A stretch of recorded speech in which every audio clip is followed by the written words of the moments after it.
I'm back with Cody Bauserman. He and Vegas Slashndash are reserve Futurity champions here at Ruby Buckle, Memphis. Cody, what were your expectations for this colt when you were coming here? I actually got to go to a little jackpot a few days before I come, and he won that, and so I had a lot of confidence coming in that he could perform, but I didn't know that he was going to perform this well, this quick for me. So it's been exciting, and then today I had just a little bit of a bobble at the first barrel that cost me a little bit, but I mean, for all in all, I was super pleased with his efforts. We were visiting a little bit off camera about some of the changes that you made. One of the pieces of headgear that you added was a nylon bonnet, and you mentioned that in your interview yesterday. Explain your philosophy on that piece of equipment. I think it's kind of a misunderstood piece of tack. Yeah, to me, it's not really to keep the horse's head down or anything like that. Sometimes it'll actually balance them out in the rear end, and it'll actually kind of control some of the rear end activity, like going into a barrel. And it just really seems to give them horses something to kind of have some confidence with, to control a little bit of their speed too. Like, it's not really like for me to get the horse's head down. It's just to kind of maintain where they're at and where they're going. It helps me with that, so I don't have to stay in their face with my hands. So it's been a vital piece of equipment for me in my career. What have been some of those other good tools in your toolbox, things that you've picked up over the years that you can help horses build confidence with those tack changes?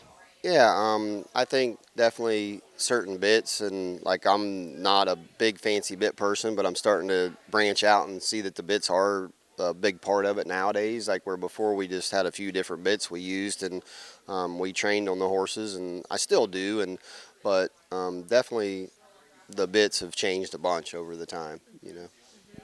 Absolutely. Talking about these events, how fast the industry is changing, observing all of the new things that are coming on the scene, what gets you really excited about the future? Like, what keeps you going down to the barn every day being excited?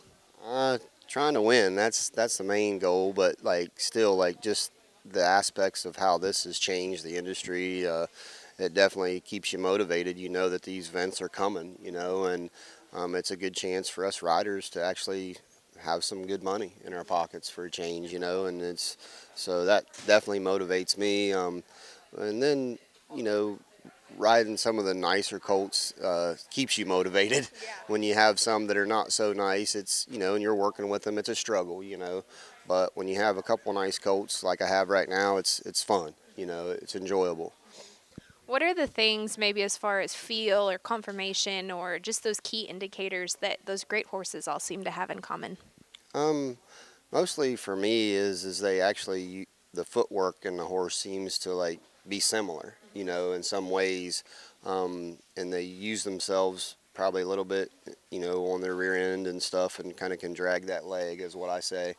And but also I like a four-wheel drive horse, that's pulling as he's pushing, and I think those are similar characteristics, I think, that I look for in a horse. And the colt that you rode here today certainly clocks very well, and he's able to come in and put down those kinds of runs. Yes, he is. He's definitely got a way about him in four-wheel drive, and he can go into a burrow in a couple different positions and still maintain everything, and that's very nice. A lot of horses have to be in the right special spot, especially at a young age, where I think his talent comes through, and that makes my job a lot easier. Very well said. Congratulations on a great weekend. We're thrilled, and thank you for coming. Thank you so much.